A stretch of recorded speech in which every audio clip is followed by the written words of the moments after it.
नमस्कार स्टूडेंट्स, मैं डॉक्टर मीनाक्षी नेगी, राजनीति विज्ञान विभाग PNG PG college Ramnagar Nainital से। आज हम अध्ययन करते हैं गुड गवर्नेंस या सुशासन का। वर्ष 1990 के पश्चात शासन गवर्नेंस को समावेशी स्वरूप प्रदान करते हुए सुशासन गुड गवर्नेंस की अवधारणा विकसित हुई। सुशासन का सामान्य अर्थ है बेहतर तरीके से शासन। ठीक है, सु का मतलब बेहतर, शासन मतलब राज करना या बेहतर तरीके से शासन करना। सुशासन शासन से आगे की चीज़ है। ठीक है, शासन करना अलग चीज़ है, लेकिन सुशासन मतलब उसको और अच्छे तरीके से करना और अच्छे मार्ग की ओर ले जाना। इससे शासन के तरीके में और अधिक दक्षता का विकास होता है, जिससे उसकी वैधानिकता और साख में बढ़ोतरी हुई है।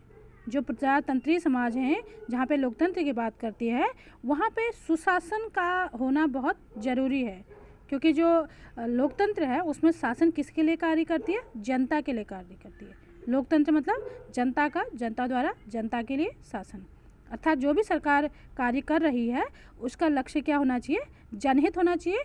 और जनहित में भी क्या होना चाहिए? जनता की भागीदारी ज़्यादा से ज़्यादा होनी चाहिए। तो इसके लिए सुशासन के द्वारा प्रयास किए जाते हैं। सुशासन गुड गवर्नेंस से तात्पर्य किसी सामाजिक राजनीतिक इकाई जैसे नगर निगम, राज्य सरकार, ग्राम पंचायतें को इस प्रकार चलाना कि वो वांछित परिणाम दें, या ये सरकारें किस तरीके से काम कर रही हैं इसकी जानकारी भी नागरिकों को होनी चाहिए। सुशासन के अंतर्गत बहुत सी चीज़ें आती हैं, जिसमें अच्छा बजट, सही प्रबंधन, कानून का शासन, सदाचार आदि है। इसके विपरीत पारदर्शिता की कमी या संपूर्ण अभाव, जंगल राज, लोगों की कम भागीदारी, भ्रष्टाचार का बोलबाला आदि दुशासन के लक्षण हैं। ठीक है, अगर हम खराब शासन की बात करें तो उसका मतलब क्या है कि जो सरकार है वो अपनी मनमानी से कार्य कर रही है। ठीक है, और क्या है? पारदर्शिता नहीं है कि लोक हित में कौन से कार्य कर रहे हैं, उसका लोगों को कुछ पता नहीं चल रहा है कि सरकार कितना बजट कहाँ जा रहा है, बजट की बर्बादी हो रही है, सही यूज में लाया जा रहा है, नहीं लाया जा रहा है। जंगल राज, जंगल राज का मतलब क्या है? जिस प्रकार से जंगल में जो शक्तिशाली है वो निर्बलों के ऊपर अत्याचार करता है, तो उसी तरीके से समाज में भी, नागरिक समाज में भी जो बाहुबली है, जो शक्तिशाली है, जो शासन है, वो क्या कर रहा है? दमनकारी कार्य कर रहा है, या लोगों की शासन में बिल्कुल भी भागीदारी नहीं है या न के बराबर भागीदारी है, या फिर जो धनाढ्य लोग हैं अपने काम कराने के लिए पैसे का बोलबाला चला रहे हैं, पैसा दे देकर अपना काम करा रहे हैं, और जो गरीब निर्धन है वो क्या कर रहा है? गरीबी का ही जीवन व्यतीत कर रहा है, उसके ऊपर अत्याचार हो रहा है। तो इस तरह का शासन क्या है? दुशासन। दुशासन का मतलब क्या? बुरा शासन। इसी के विपरीत जब हम बात करते हैं कि जंगल राज खत्म हो रहा है, या लोगों की जो शासन में भागीदारी बढ़ रही है, या भ्रष्टाचार का बिल्कुल भी बोलबाला नहीं है, भ्रष्टाचार का नामो निशान मिट चुका है, तो यह सब बातें किस में आ जाएंगी? सुशासन में आ जाएंगी। शासन शब्द में सु उपसर्ग लग जाने से सुशासन शब्द का जन्म होता है। सु उपसर्ग का अर्थ शुभ, अच्छा, मंगलकारी आदि भावों को व्यक्त करने वाला होता है। ठीक है, शुभ, अच्छा। राजनीतिक और सामाजिक जीवन की भाषा में सुशासन की तरह लगने वाले कुछ बहुप्रचलित घिसे पिटे शब्द हैं, जैसे प्रशासन, स्वशासन, अनुशासन आदि। इन सभी शब्दों का संबंध शासन से है, सरकार से है। शासन आदिम युग की कबीलाई संस्कृति से लेकर आज तक की आधुनिक मानव सभ्यता के विकास क्रम में अलग अलग विशिष्ट रूप में प्रणाली के तौर पर विकसित और स्थापित होती आई है। इस विकास क्रम में परंपराओं से अर्जित ज्ञान और लोक कल्याण की भावनाओं की अवधारणा प्रबल प्रेरक की भूमिका में रही है। अतः इस अर्थ में हम देखें तो शासन की सभी प्रणालियाँ क्या हैं? कृत्रिम हैं। कृत्रिम का तात्पर्य क्या है? कि शासन को और अच्छे से चलाने के लिए मानव द्वारा इनका निर्माण किया गया है, शासन की प्रणालियों का। इस प्रकार हम कह सकते हैं कि सुशासन व्यक्ति को भ्रष्टाचार एवं लाल फीताशाही से मुक्त कर प्रशासन को स्मार्ट बनाने से। एस का मतलब क्या? सिंपल। शासन क्या हो? सही तरीके से हो, बहुत ज़्यादा जटिलता ही ना हो कि लोग वैसे ही परेशान हो जाएं कि कहाँ जाएं, क्या जाएं, किस तरीके से अपना काम कराएं, साधारण तरीके से हो। दूसरा है मोरल, एक आदर्श के रूप में हो कि वहाँ इस तरीके। भारत में आज भी कई ऐसे राज्य हैं जहाँ जो प्रशासनिक जो कार्यप्रणाली है, शासन की जो कार्य प्रणाली है वह दूसरे के लिए आदर्शवादी हैं। बहुत सारे ऐसे नगर निगम हैं जो बहुत अच्छे तरीके से कार्य करते हैं। एक नैतिकता की भावना है कि हमें अच्छा काम करना है और जनहित में कार्य करना है। अगला है अकाउंटेबल, उत्तरदायी, कि जो भी कार्य किया जा रहा है उसमें एक उत्तरदायित्व की भावना होनी चाहिए। जिम्मेदारी योग्य, रिस्पॉन्सिबल। टी फॉर ट्रांसपेरेंट, पारदर्शिता। पारदर्शिता का मतलब क्या? स्पष्ट नज़र आना चाहिए, स्पष्ट दिखना चाहिए कि जो सरकार है वह लोकहित में कार्य कर रही है, या कहीं पर अगर जनता को लगे कि जो धन है धन का दुरुपयोग हो रहा है तो सूचना का अधिकार की व्यवस्था की गई है। तो यह जो सूचना का अधिकार अधिनियम है यह भी सुशासन का एक क्या है? द्योतक है। आज कहीं भी बैठ कर आप अपनी खाता खतौनी निकाल सकते हैं। ये भी क्या है?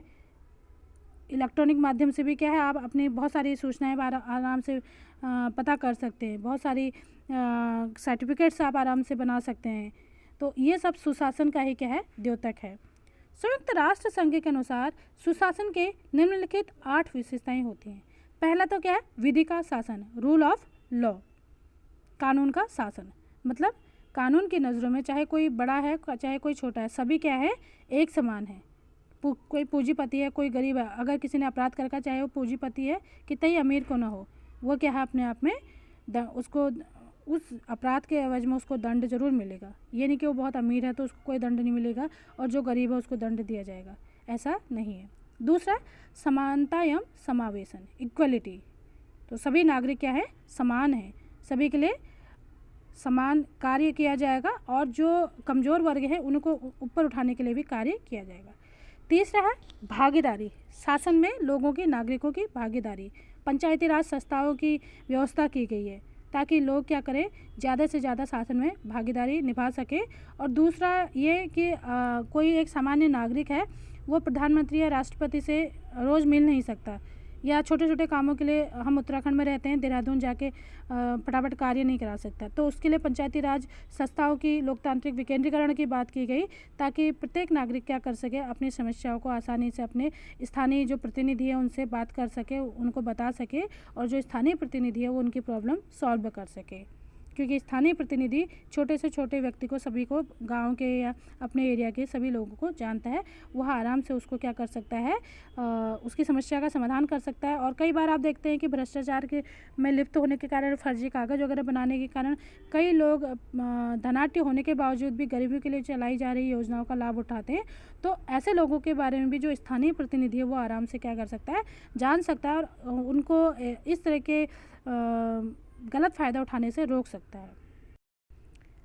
अगला आता है अनुक्रियता। अनुक्रियता का तात्पर्य है जवाबदेहिता से, कि जनहित में जो कार्य किए जा रहे हैं अगर उनको सही माध्यम से और जो उसके योग्य जो भी व्यक्ति वहाँ तक नहीं पहुँचाया जा रहा है तो इसके लिए कौन उत्तरदायित्व है और उसको किस प्रकार से शासन के द्वारा सजा दी जा रही है, या प्रत्येक व्यक्ति तक जो भी पॉलिसीज़ बनाएगी वो पहुँचाई जा रही है या नहीं पहुँचाई जा रही है, इसके प्रति शासन को जवाबदेही होना भी एक सुशासन का लक्षण है। बहुमत, अगला क्या है? बहुमत या मतैक्य। जो भी लोकहित से संबंधित जो भी एक्ट है या जो भी अधिनियम, जो पॉलिसीज़ बनाई जा रही हैं उसमें ज़्यादा से ज़्यादा न केवल सांसद, विधायक, उसके जो राजनीतिक पदाधिकारी हैं उसके पक्ष में हों, बल्कि उसके साथ साथ जो आम नागरिक है जिसके लिए जो पॉलिसी बनाई जा रही है, अगर कृषकों के लिए कोई एक्ट बनाया जा रहा है, कोई पॉलिसी बनाई जा रही है, गरीब मजदूरों के लिए कोई पॉलिसी बनाई जा रही है, महिलाओं के लिए कोई बनाई जा रही है, तो वे भी उससे संतुष्ट होने चाहिए। यानी कि पॉलिसीज़ बना दी और जिसके लिए बनाएगी वह उससे असंतुष्ट है तो यह भी सुशासन का लक्षण नहीं माना जा सकता। तो सुशासन का लक्षण है कि जो भी पॉलिसीज़ बनाई जाए, जिसके लिए बनाई जाए, वह उससे संतुष्ट होना चाहिए, उसके लिए उसका मत होना चाहिए, ज़्यादा से ज़्यादा लोग उसमें संतुष्ट होने चाहिए। अगला है प्रभावशीलता, दक्षता। ठीक है, प्रभावशीलता का तात्पर्य है जो भी माध्यम गवर्नमेंट में ई गवर्नेंस की हम बात करते हैं वर्तमान में, तो वो क्या होने चाहिए? ऐसे ई गवर्नेंस की अगर हम बात करें तो वो प्रभावशाली होने चाहिए। बहुत सारे ऐसे आपके सर्टिफिकेट हैं, आज आराम से बैठ के आप क्या कर रहे हैं? तुरंत आप घर से ही खाता खतौनी निकाल ले रहे हैं, अपने जाति प्रमाण पत्र के लिए अप्लाई कर रहे हैं, या फिर आप देखेंगे कि बहुत सारे ऐसे आप जियोज हैं, बहुत सारे ऐसे ऑर्डर हैं जो तुरंत आपको व्हाट्सएप के माध्यम से या फिर वेबसाइट पर, विभाग की वेबसाइट पर अपलोड कर दी जाती है। तो ई गवर्नेंस भी की बात हम जो कर रहे हैं, यह भी क्या है, एक सुशासन के रूप में देखा जाता है, गुड गवर्नेंस के रूप में देखा जाता है। अगला है पारदर्शिता। सूचना के अधिकार अधिनियम की हम जब बात करते हैं तो पारदर्शिता के क्षेत्र में यह एक महत्वपूर्ण कदम है और एक सुशासन का एक महत्वपूर्ण पायदान हम इसको कह सकते हैं, जिसमें शासन के कार्यों की एक पारदर्शिता रखी गई है। सूचना के अधिकार अधिनियम के द्वारा आप उसका प्रयोग करते हुए आप सूचना प्राप्त कर सकते हैं किसी भी विभाग से जो जनहित में हो या आपसे संबंधित कोई मामला हो, उस संबंध में आप क्या कर सकते हैं। एक पारदर्शी प्रशासन के माध्यम से आपको यह सुविधा मिली हुई है, नागरिकों को यह सुविधा मिली हुई है। तो यह पारदर्शिता या सूचना का अधिकार अधिनियम जो भारत में है, तो यह भी क्या है, एक अच्छे कदम के रूप में, सुशासन के रूप में देखा जाता है।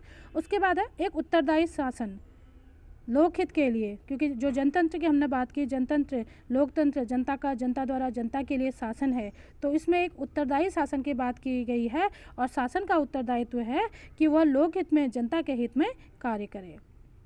और जो अंतिम इसका तत्व बताया गया है संयुक्त राष्ट्र संघ के अनुसार, उन्होंने क्या कहा है कि यह निष्पक्ष आकलन, ठीक है, जो सुशासन है उसमें एक निष्पक्ष आकलन, सुशासन के रूप में एक टारगेट बनाना और उसके बाद अपने लक्ष्यों को किस स्थिति तक प्राप्त की है, तो शासन क्या करे, इसको भी निष्पक्ष रूप से, ये नहीं कि हमारी गवर्नमेंट है और हमने अपनी जितनी भी हैं सारी अच्छाइयाँ सरकार को बताई और जो कमियां हैं उनको दबाने के लिए हमने नए नए पैतरे अपनाए। ऐसा नहीं करना है, बल्कि क्या करना है, निष्पक्ष आकलन प्रस्तुत करना है लोगों के सामने। और जो नागरिक समाज है, जो नागरिक हैं, वह भी इन बातों को देखते हैं कि किस स्तर तक सरकार ने सफलता पाई है और कहाँ वह असफल हुई है। तो यह सब जो आपके 9 जो तत्व बताए गए हैं सुशासन के, एक अच्छे शासन के लिए, यह किसी भी गुड गवर्नेंस को स्थापित करने के लिए बहुत ही महत्वपूर्ण तत्व माने जा सकते हैं। और जो आधुनिक तकनीकें अपनाई जा रही हैं, यह भी गुड गवर्नेंस के लिए बहुत ही ज़्यादा महत्वपूर्ण है। ईमेल फैक्स के बाद जो वर्तमान में व्हाट्सएप के माध्यम से या तुरंत किसी भी विभाग की वेबसाइट में अपलोड कर दिए जाते हैं विभिन्न आदेश, विभिन्न नीतियाँ। तो आज फेसबुक भी, सोशल मीडिया भी एक सूचना के प्रसारण के लिए बहुत ज़्यादा महत्वपूर्ण भूमिका निभा रहे हैं।